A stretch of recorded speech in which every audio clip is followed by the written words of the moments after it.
Welcome to I Don't Get It, the pop culture get off my lawn cast. This show features the open-minded musings of two early 50s curmudgeons staring at the prospect of entertainment relevance. I'm your co-host, Bill Scurry, of America Caesar Enterprises, a very real thing, of course, which is the International Maritime Trade Organization, which got the big idea to handle the Caribbean rat problem that we introduced with our filthy commercial ships decades ago by importing the mongoose to curb the rodent population. Only see the mongoose numbers expand unchecked on account of no natural predators to the mongoose. Is this true? Did this happen? This I'm not making this up. This actually So the story is there was a rat infestation in the Caribbean because they came on European ships. Cargo ships. What century are we talking? Like 16th, 17th? Yeah, most likely the 17th and 18th century, yeah. So then someone said, all right, what do we do about these rats? I know. We'll import natural predators. Yeah, I think it's from Africa. I can't remember where it came from. Yeah, the mongoose. The African mongoose. Mm-hmm. Mongooses? Mongoose? Mongoose. You're right. That is mongoose. The plural. So they import the mongoose. Uh-huh.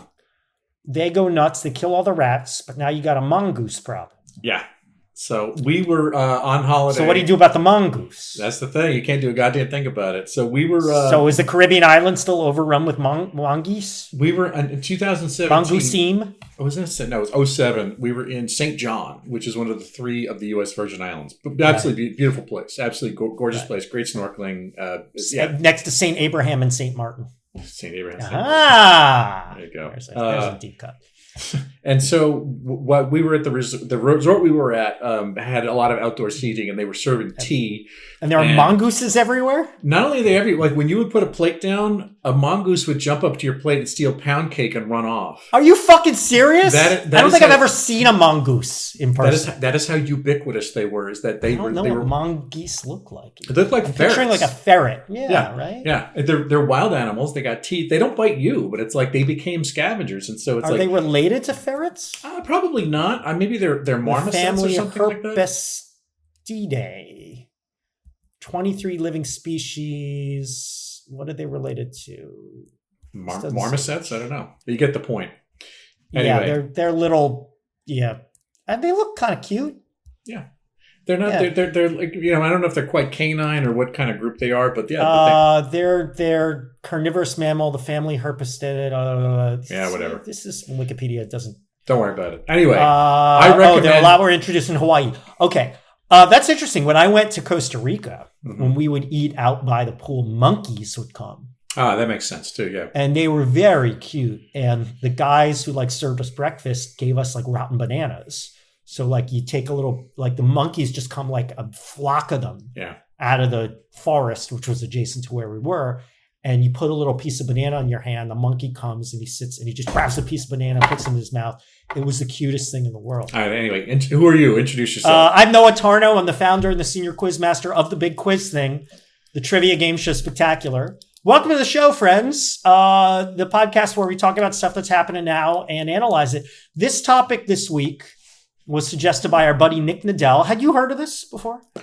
I think I had seen it referenced somewhere in a copy and paste link. Yeah, but I really didn't think about it until Nick just sort of threw this out as a thing. He's a music goer. He's a big concert guy, so he understands. As I more or less am, more than most people, and I was certainly aware of this phenomenon. I didn't know this term, and frankly, Bill, most of the stuff I read about this is about a month old. We're a little late with this topic, but it's still valid.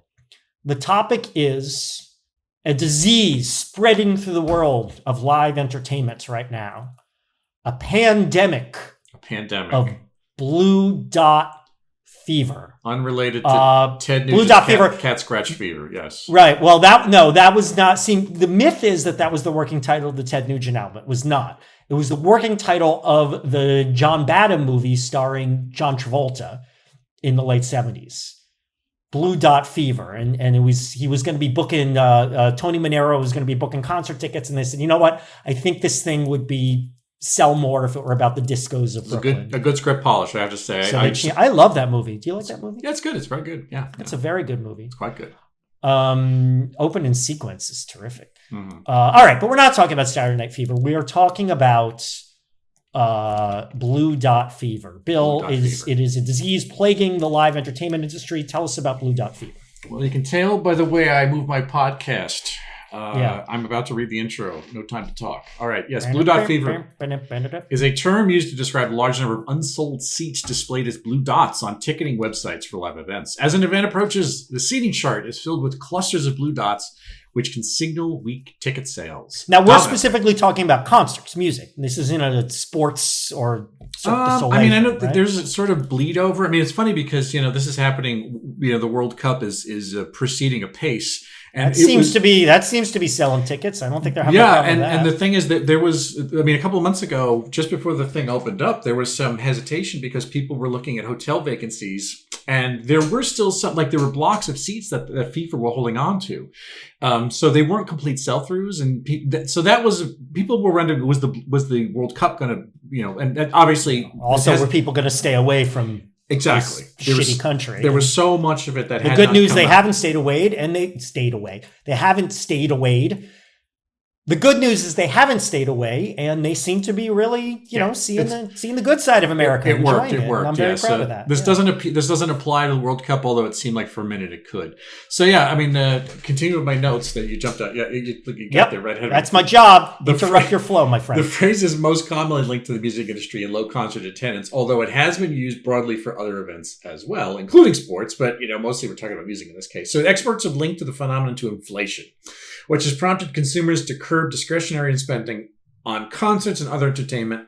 And the phrase is thought to have originated collectively among music fans and insiders on social media. So bigger acts announced show cancellations ahead of their summer 2026 tours. That's why I think it's still valid, even though the writing on this was probably from May, June, but it's like a lot of stuff I read was about a month and a half. Yeah, but we're seeing it borne out now. It's like there would be a much bigger summer season if these things hadn't gone, if we were in the thick of it, in the throes of it. So fans and industry observers speculated that blue dot fever may have been a factor of the fact that these things had slowed down and canceled in some cases. It's not just slowing down, but big acts canceling shows, canceling entire tours, canceling entire legs of tours, and the thing is, of course, most of these people dispute that. They say it's other reasons, and because they just reasons, right? They don't want to whatever. They don't want to take a knock for it. I mean, well, gas prices are way up now, as you know. Consumer confidence is down. The thing is, prices spike, inflation roars. The first thing that gets cut is discretionary spending. Unemployment is shaky. Geopolitics make it impossible to predict when things are going to go from week to week. And Pollstar, I never heard this before. Pollstar is the touring metric observer. It's like the industry group. It says the average ticket to see a top 100 artist in North America, average, of course, is $134. That's down. That's down 1.6 from last year percent. However, the average price is $216, a whopping 18.3% higher than it was last year, and 29% higher than 2023, just in terms of like the rollover of ticket prices. Wait, I'm sorry, I'm confused. You said the average price is 130, and then you said the average price is 216. Oh, globally, the average price is 132, but in America, globally it's 132. It's 216 in the U.S. Is that what you're saying? Yeah, stadium shows is 216 for the moment. That's the thing is that, so you're talking about gigantic price hikes, and the messaging on this was like looking at the Eras tour, Beyonce. Those are industries unto themselves. Like they were charging, like ridiculous amounts of money for. People were flying around the world to see Beyonce in fucking Prague or Ottawa or Rotterdam or something like that, right? It's like people. The Eras tour is Taylor Swift, not Beyonce. Sorry, Taylor Swift. No, I'm sorry, got my wires crossed. But you get the point. The thing is, but what you said in terms of specific artists, so Pussycat Dolls, Post Malone, Meghan Trainor, among others, abandoned tours entirely. And the coincidence or the reason was the acres and acres of empty real estate at upcoming concert venues. So it's like it's kind of like a bunch of different things that are all together that are sort of like kiboshing the ability of people to put shows together. Whether it's a domino effect of people staying away because it looks like they run out of money, or it's a thing. And it's not, gas price isn't just people going to the show. It's it costs a lot of money to transport a stage. Tour. That's true. Over the place. But gas, as hard as it is for you to go to a show, gas is more sensitive cost to the tours that are putting it on. Staging the show. No, you're right. Well, that's another thing. Even beyond the gas, everything's expensive. So what did you make of this? As a live music goer, I know you like local venues yourself, but I hear I do. I'm a live music fan. I went to a lot of live music in my 20s. I tapered off in my 40s, but it's always been part of my life. And since COVID, like a lot of people, there was a big boom in live music after the lockdown. And I was definitely part of that. I was making a conscious effort to go to more shows. It's also a matter of age. Like I'm thinking about all these, I finally shelled out an insane amount of money to see Bruce Springsteen because I knew I would hate myself if I died without seeing Springsteen. I went, he was awesome. And now I hate myself because I didn't see him earlier, right? I mean, I guess we'll get another tour out of him. He hasn't said he's retiring, but the dude's like 75. And then I also spent a ton of money this fall. I'm going to see Rush because I thought I'd missed my opportunity to see Rush when Neil Peart died. And now they're back on tour and it looks awesome. And I'm going to give a kidney and drive down to San Jose to see Rush. So these are big expenditures, but they are important. So I'm doing them probably once in my life. So yes, I'm a concert guy, I like to think. This Friday, I'm seeing Ted Leo and the Pharmacists. I'm very excited about that. It was sold out, and somehow I found a ticket online. I'm so old. I just see the Pharmacist these days, Noah. I know. I see them a lot more often. So it's tempting to say this is just greed, and this is just we're mocking entitled people. The artists are greed. One of the factors here. You mentioned Pussycat Dolls and Meghan Trainor have both canceled tours, and they both gave Meghan Trainor wants to spend time with her kids, and I don't know. They're not flat out saying, yeah, we just can't sell. One of the criticisms of them is I didn't even know both of these acts were still out there, right? Like Meghan Trainor, I think of as like she had one semi-novelty hit 10 years ago, though, the one about her butt, all about the bass. And the Pussycat Dolls, I thought were like, weren't they just like a freaking reality show phenomenon? Well, Nicole Scherzinger, 2005 or something. The lead singer had a run on Broadway on Sunset Boulevard where she played right. Desmond. I think she Nicole something. Scherzinger. Yeah. I think she won a Tony, and so I think that she was going to strike the iron while it was hot again and to get the PCD back in the action. Well, but what I read is that the original Pussycat Dolls had 6 women, and now it's only 3. Yeah. Yeah, so do they have that, Nicole? Is she, because she's the bassist? Yeah, no, that's why they're there. Yeah. And they released a new album and it bombed. Okay. So one of the criticisms of these artists is that their eyes are too big for their stomachs and their egos are inflated. And Pussycat Dolls and Meghan Trainor are saying, I'm going to fill a stadium. And other people going, I don't know, man. Like maybe if it was a package tour, like Pussycat Dolls and Meghan Trainor together, right? Like co-headline. A lot of artists do that, especially older artists. Or why are you playing a fucking stadium? Meghan Trainor should be playing, a 3,000 seat venue. Or, from a New York point of view, you can't fill Madison Square Garden. Go to freaking Irving Plaza. What's wrong with that, right? Yeah, Webster Hall, yeah. Right, but their egos are out of control. Or they look at Taylor Swift, doing a tour that, people will pay any amount of money to go see, and they think I could do that too. There's also just the pressure, like every show has to be bigger. We have to have more lights and more stage production and more video. That costs money, so you have to charge more for the tickets. People can't afford it. Even if the economy was good, they think twice when prices are that high. So they don't go, so we don't sell tickets. I also read Meghan Trainor actually did fill stadiums just a couple of years ago. Why does she think people are going to go again? Probably not. A lot of those people maybe went 2 years ago, had a great time, figure that was worth $200, but they're not going to pay again so soon. They want to wait for, 10 more years before they see Meghan Trainor again. Also, it's tempting to criticize Ticketmaster, which essentially has a monopoly on the business and is jacking up prices and then in league with scalpers, not literally in league, but, the parasitic relationship. Scalpers jack it up more. So it is very tempting to say this is just greed and you deserved it and you won't even admit you failed. But it's far more nuanced than this. As a concert fan, I do not want to see the concert industry suffer, so I don't like this.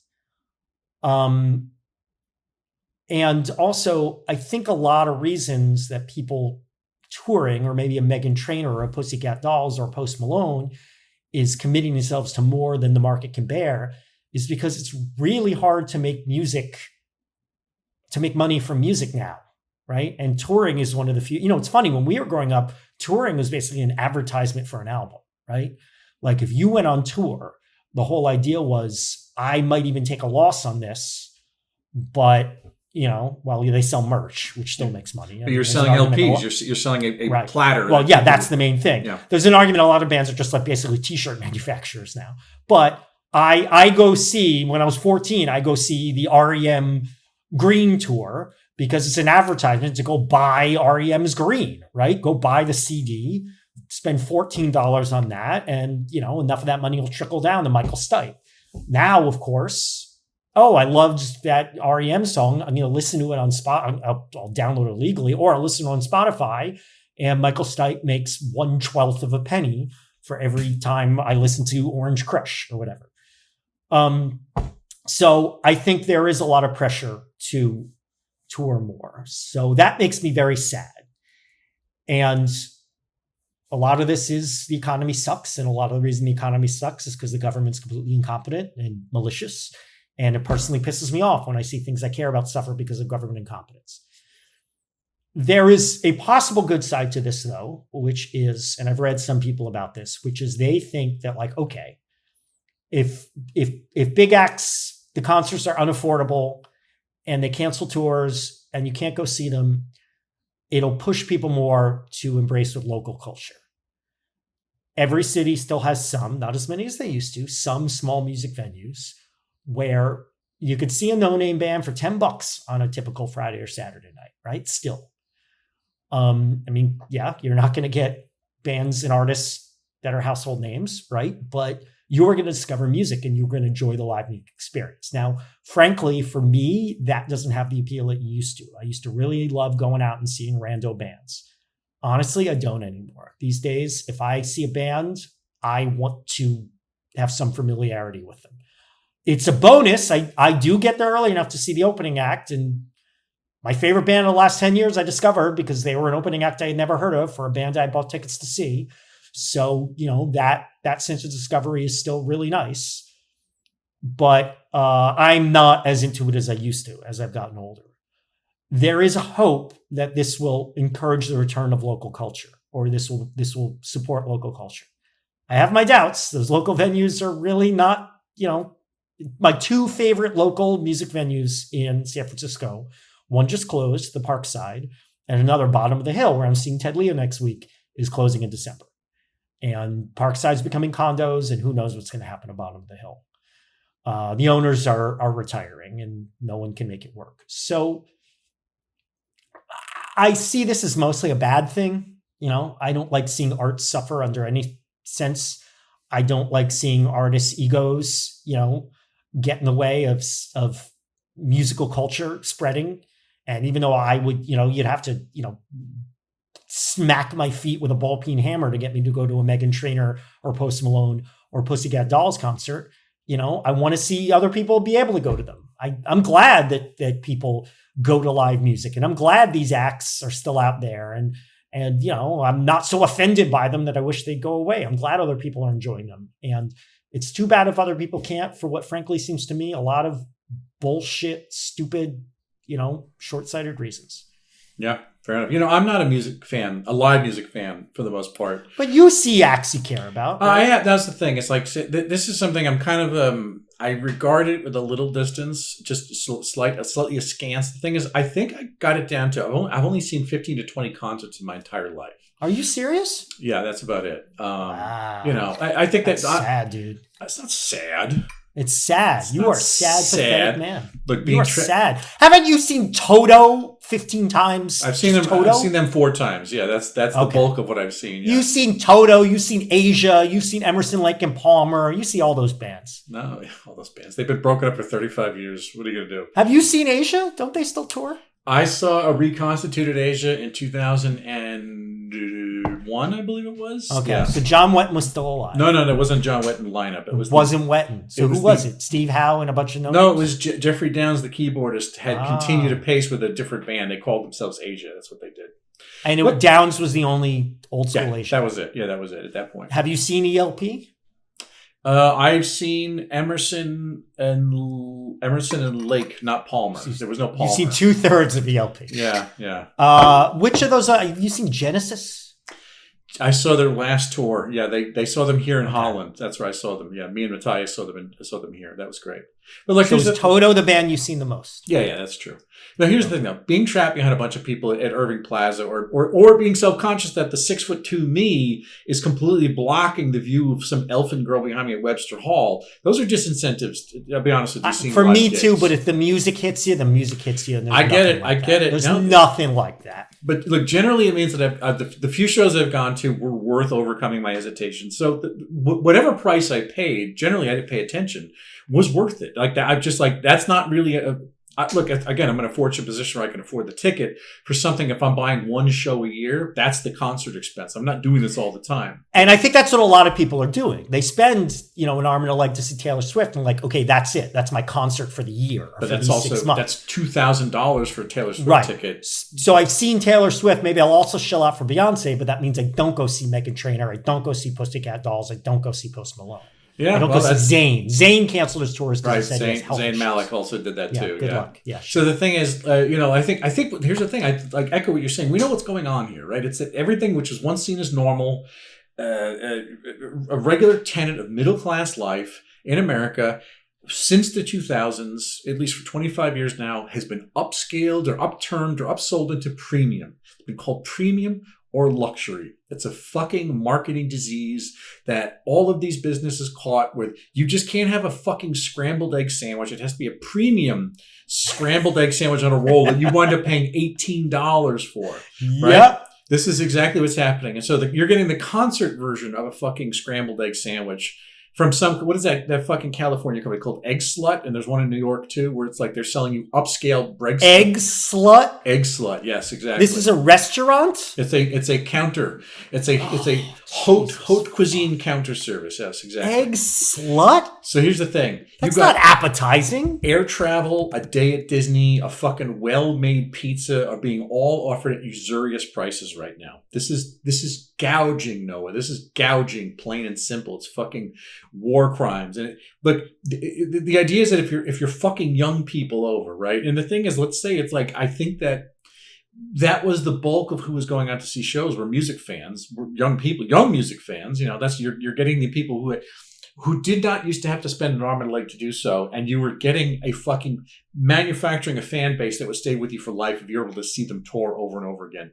You're keeping what people have been doing to young people is essentially removing investment in society, savings, housing is being pulled away from young people. Yep. So the idea... all the while, the earth is going to be unlivable in a few years and no one's doing jack shit about that. They took a poll. Did you see my Instagram post? A poll recently of young people, most important issue to you? Climate came in 18. So the thing is, what this does is this gives... the pusillanimous bastards who come up with all this stuff.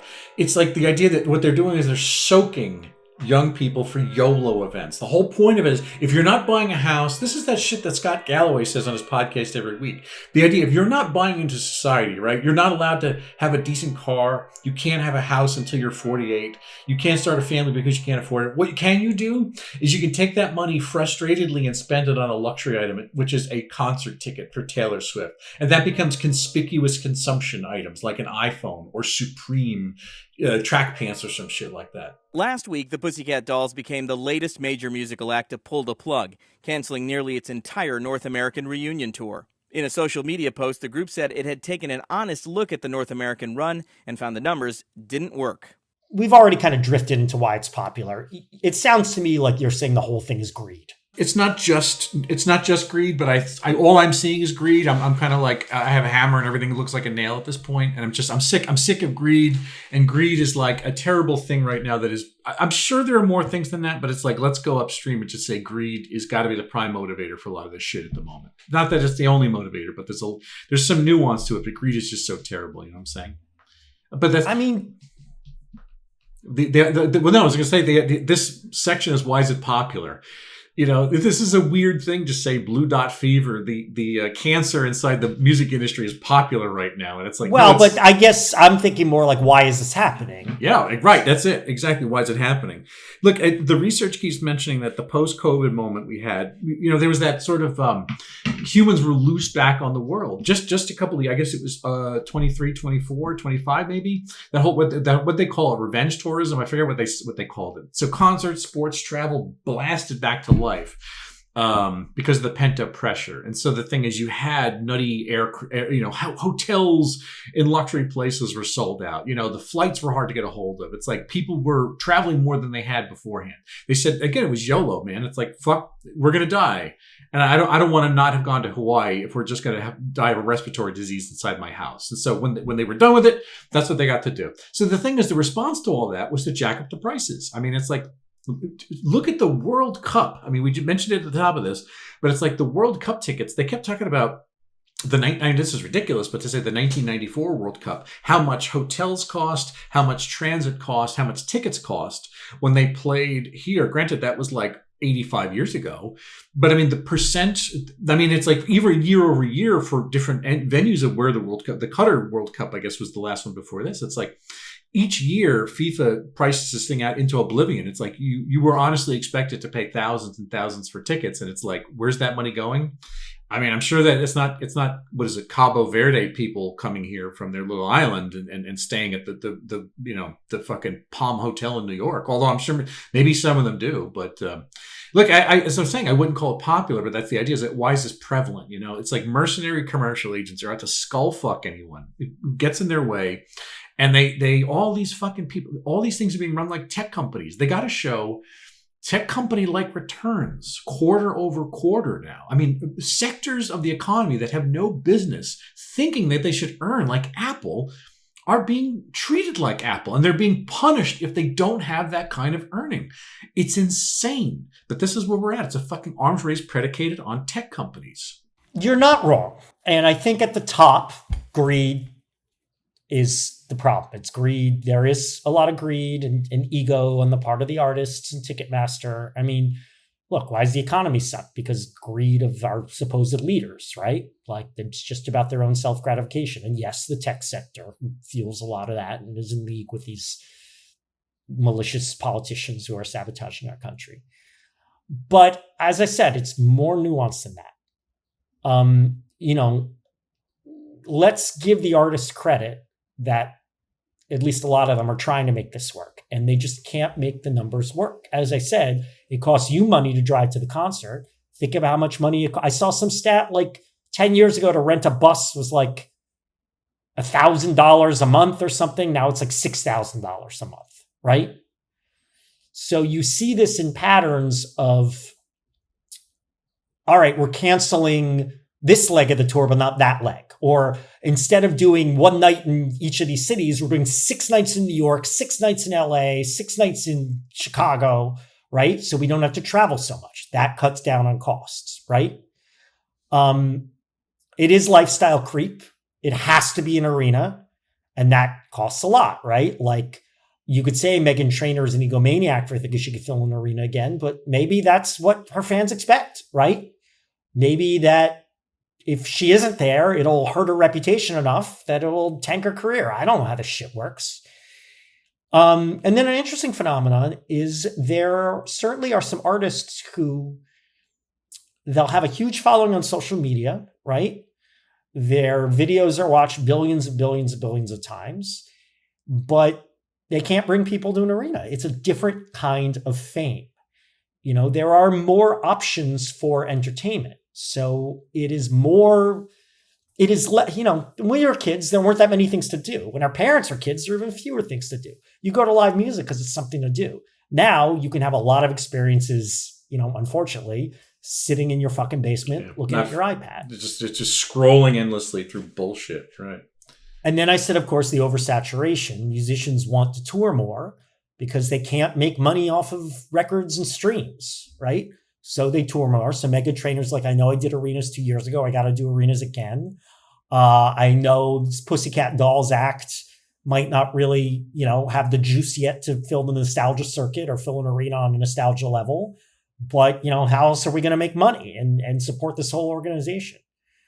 So there are a lot of reasons. I agree with you. At root, there is greed, but I think it's unfair. I think there's more. It is far more nuanced than that. The public has suddenly become very aware of blue dot fever.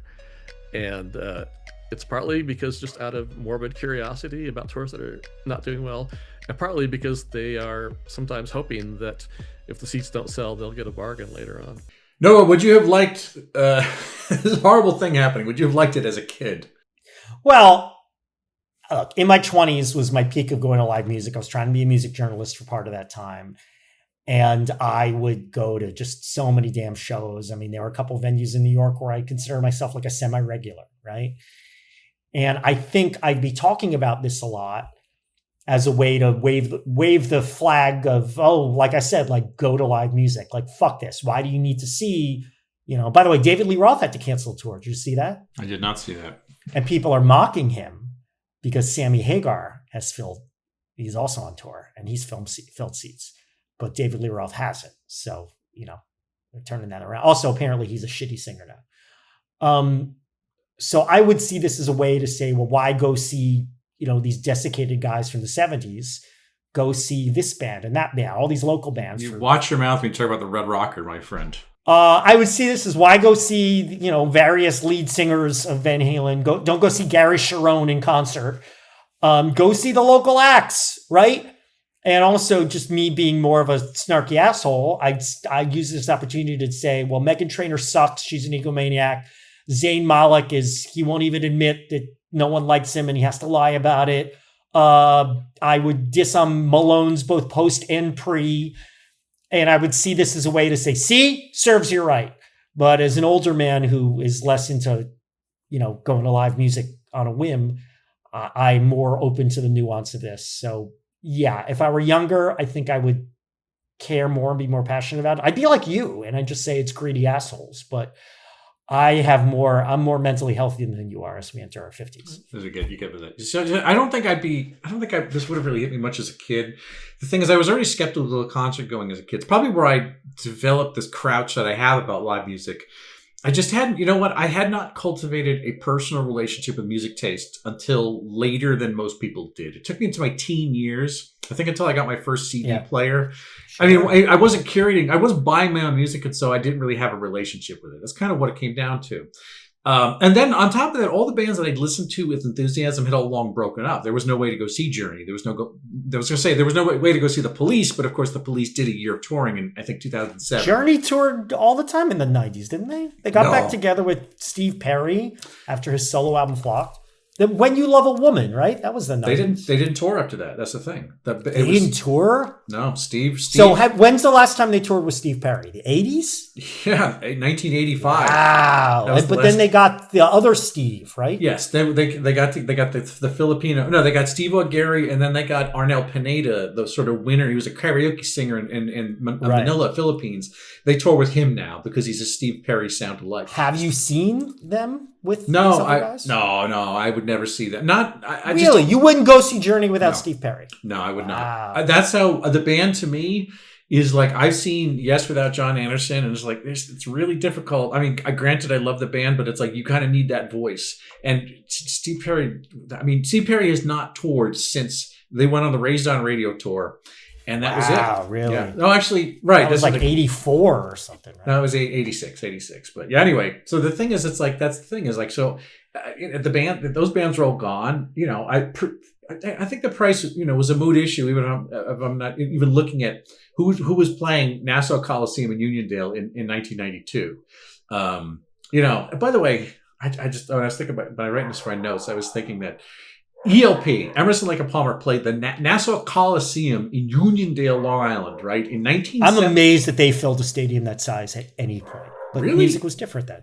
Oh, no, that they played Madison Square Garden. No, that they filled up all. Yeah, they were like, wow. Oh, ELP was enormous. They were doing Led Zeppelin type crowds. It was wild. I know, anyway. But it's not like, did their album sell well? Oh, yeah, they got rich beyond belief. They did. They had a full orchestra on tour for their Works Volume 1. Anyway, guys are so fucking pretentious. I was just thinking that in 74, ELP played Up Island. I can't believe that an earth-shattering recording. I mean, I've listened to it over and it was made a year before we were born.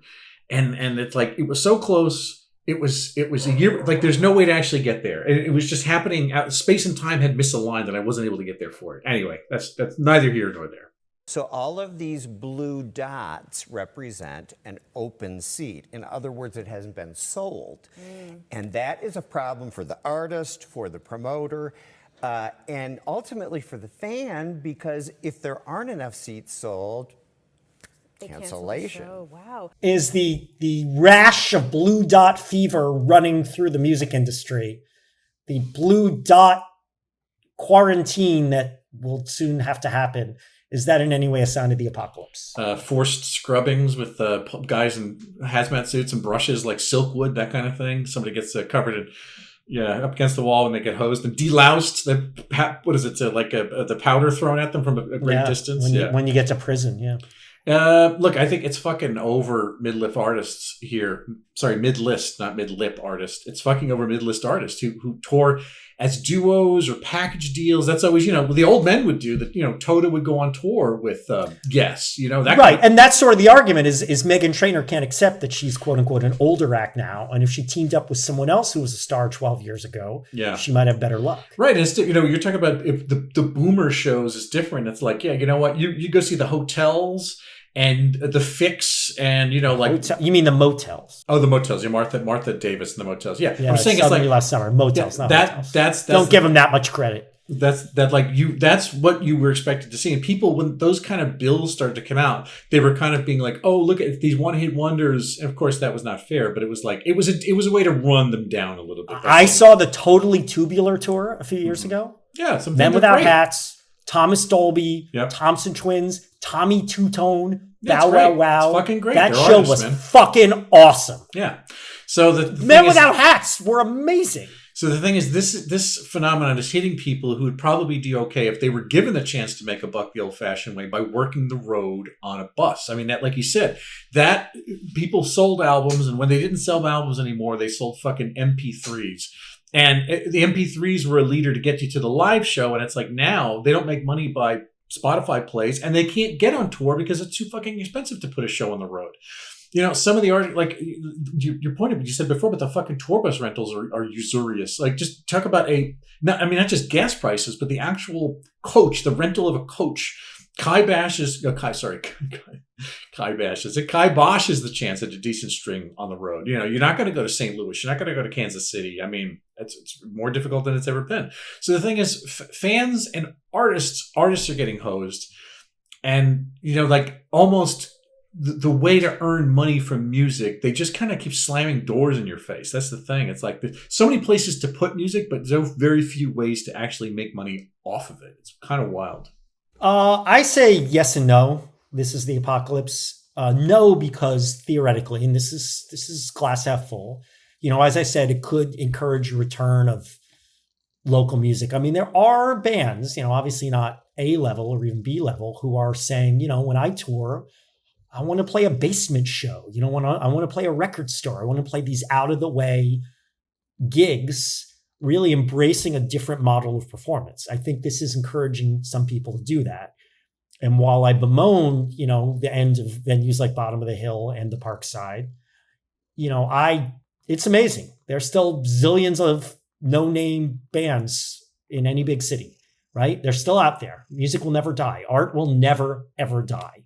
And somehow it will persevere. And live music is, no matter how much we might think these kids live on their screens, there's an infinite number of bands, kids trying to play music in every city. That thing never dies. That thing never goes away. People are always going to want to be rock stars. So maybe this will put a little more juice in their direction, right? To mix a metaphor. And, another way it's not the apocalypse is a reckoning is needed. And so much of the reaction I read online is people like, it's about time. These artists need to realize these shows are too expensive. Maybe this will finally get them to realize they can't charge $1 zillion for tickets. The Ticketmaster can't host people like this. That venue can't charge this much. It'll force people to say, we have to figure out a way to do a cheaper tour.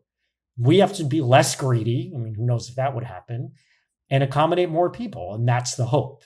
Now, My fear is that when I say something has to give, I'm wrong, and maybe nothing will give. And what gives is the art. What if we get to a world where, quote unquote, music becomes mostly AI garbage? That the music world is, you got a few big stars, you got your Taylor Swift and you got your Beyonce and you got your BTS, and it's a real novelty for actual human beings to make music on stage. And going to live music is very rare. And most, quote unquote, music consumption is AI shit made cheaply by a computer, right? Or it's bedroom pop, which I think, frankly, is limited in its appeal. But maybe that'll be the music world, and live music will be this very, very rare thing. It's either the one monster concert a year, like going to Disneyland, or it's seeing the shitty bands in holes in the wall, and that's it.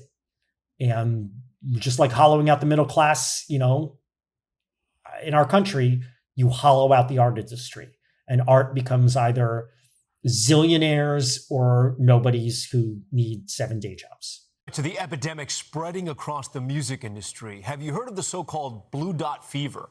It's a term coined by the internet and tabloid newspapers after concerts are canceled due to low ticket sales. Noah, we're going to wrap it up with jealousy and the Felonian scale. Tell me what you feel provoked and envious of in this instance. Like so many people, I like seeing rich, popular, in some cases, I don't like Meghan Trainor. I don't like the Pussycat Dolls. Just watching a news clip about this, and they were showing clips of Meghan Trainor from her latest video. And I'm sorry, she just strikes me as really phony. Like, she's got the smile on her face, like she's trying too hard. She looks like a theater kid to me. I think that's her right. appeal, essentially. She's like a drama club kid, Pussycat Dolls are these 40-year-old women. I mean, plenty sexy 40-year-old women out there, let me tell you. But they're still sticking their asses into the camera. And you want these people to be cut down to size. So it's the opposite of jealousy. I'm glad that they're like, look at you. You think you're such hot shit and you're not. So I guess I'm glad to see some of these people lose face, but I don't feel good about that. It's human that I'm taking some pleasure in this and being anti-jealous, but I don't know. I guess I'm jealous of people who don't take pleasure in that. Yeah. Well, look, unfortunately, I'm in a position where I don't have to worry about prices, which is nice as an adult in this position of my life. I could hypothetically see any gig I wanted, but I'm barred from a lot of live shows simply because the acts that I love are still obscure, or they're specifically Bandcamp artists without a live profile. Like a lot of the chillwave people who make music on Macs, they're designed to be played in your ears while you're on mass transit. That's kind of you almost can't do better than that. They're not really made for live gigs. Sometimes listening on headphones in your room after you've had an edible is the optimum way to experience. Yeah, and that's like this is a one-man show or a one-woman show. They're just like, there's this, what is it, Mike? The Flower Shop, I think, is this one person. We don't even know her name, but it's a woman. I think she's sort of like severely, no, you wouldn't. She's severely autistic, and she is just this incredible music polymath. It's amazing sounds that it's like there's no picture of her. She just makes music at a prodigious rate. It's all this chillwave stuff sounds incredible coming from her. So anyway, so the thing is, it's like I actually am jealous of someone like you who you do make a point. It's always been part of your diet. You treated live music like a part of your cultural food group. So I guess it's the fact that I haven't been so enthusiastic with going to see live music, and I wish I had that cultivated in me more, because it sounds like what you do is a lot of fun to relate to music in that way, that you always think there's a potential thing, like not only is this in my ear, but I could be in front of it someday, which I don't really have that. I don't really think of music that way, I think you could make a conscious decision, Bill. Like, you live in a major city, you travel to major cities. I think if you looked a little harder, and not that much harder, you'd see, this band I like one song by. And of course, most of these bands are old like you, so they're going to be in venues where you can sit, right? Which, not as easy to stand for a whole show as it was in our 20s. I still do it on occasion, but, not as much as I used to, right? Like, I bet if you made an effort, and of course, as you said, you have the privilege of money not being a major concern for this stuff. So I think if you made a little effort, you'd find like, hey, I'll try go seeing, so-and-so band. and you might have a really good time. Yeah. I have never not had a good. That's the weird thing. I've never not had a good time at a live show. Really? I've had a lot of bad times. No, that's why, that's why my strike rate is low. Like my total strike rate, it's success all around. You should make more of an effort. You should roll the dice a little more. What would you? Advice to you. What would you comp this with, Noah? What do you get? I don't know. I had trouble placing this. I took game stonks. Something where irrationality led to people just feeling like fucking idiots and problems. But a small part of that, divide that by 56. And then, being optimistic, the reckoning of capitalism, run amok. So to be optimistic to see the reckoning, I took another topic that is optimistically a correction of this stuff. So far, so good with Zohran Mamdani, as far as I can tell, right? Yeah, so far, so good. I have to agree with you there, yeah. So take a little piece of Zohran Mamdani. Mamdani divided by 173 plus 72.156. So once again, game stonks divided by 56 plus Zohran Mamdani divided by 173 plus 72.156. You arrive at Blue Dot Fever. Yeah, or got it, baby. I got it. You arrive at Planck's constant, perhaps. Yes. Yeah, this is terrible for the business, but the thing is, it's not life-threatening. But they get the impression that it can be miserable and disgusting. You hollow out art, you welcome in fascism. That's my theory. Well, that's exactly what the point of it was. Not just it wasn't. It's part of the deal. It's why you do it. But yeah, ultimately, it's like there's something which doesn't. I don't know. It doesn't break our brains. I'm just thinking of something that is tedious, and I could watch it go away very happily and never want to deal with it again. Maybe think of Ben Platt, Noah. Not for any logical reasons, just because I haven't cited Ben Platt in a minute, and I really don't like him. He's kind of a douchebag. But we went over that. We went over that in this episode. You know what I'm saying? All right, Bill. That's it. So I am encouraging you to look more at live. Do you use Songkick? Songkick is a website that basically you could just have a little account for free, designate acts you like, and they will send you an email when the act announces a date in your area. It's pretty cool. No, it's great. And I did it like 5 years ago, so now I just get these random, I forgot I told them I like this band. Right. They're playing great. I'll go get tickets. Very nice. But I think that closes us out now. What we're going to do is read the boilerplate at the end of the episode. If you'd like to find past episodes, look on Spotify, Apple Podcast. Oh my God, I did it again. Apple Podcasts, SoundCloud, and GooglePlay. Skeet to us at noahandbillshow.bsky.social. Write to us, Noah and Bill Don't Get It, at gmail.com. And reviews are always great. We love. They're lovely. They're absolutely lovely. I am attainable. You can look for me, vibe for me on social media at billscurry.bsky.social, at William Scurry on Twitter and Insta and all that stuff, Facebook, all that bullshit. YouTube.com/AMCaesar. Also, I have a footprint there, and now Noah is findable at the places he will tell you now with words that come out of his mouth. Well, you can learn about me personally somewhat on Instagram at @TheNoahTarnow. But if you really want to know what Noah Tarnow's about, go to bigquizthing.com, read about the Big Quiz Thing, America's #1 corporate and private trivia event company, nationwide, worldwide. As always, the summer, we're full of law firms, but we're doing a lot of fundraisers as well. And we're kicking up business here in the Bay Area. It was slow for a few years in the Bay Area. Our other markets are doing a lot better, but I'm happy to say it's a little better now. I got a new host in the Bay Area. She's working out great. So learn how you can get the Big Quiz Thing for your own private events or corporate gathering or fundraiser et al. At bigquizthing.com. And as I said last week, Bill, I got a special project in the works, and I've made quite a bit of progress on it this week, I will say. So I will announce it when the time comes, but I feel rather optimistic about it. So stay tuned for that, hopefully, pleasant surprise. All right, everybody. So until the next episode, where we talk about merch table diabetes striking the music business, we don't get it. A production of American Caesar Enterprises 2026.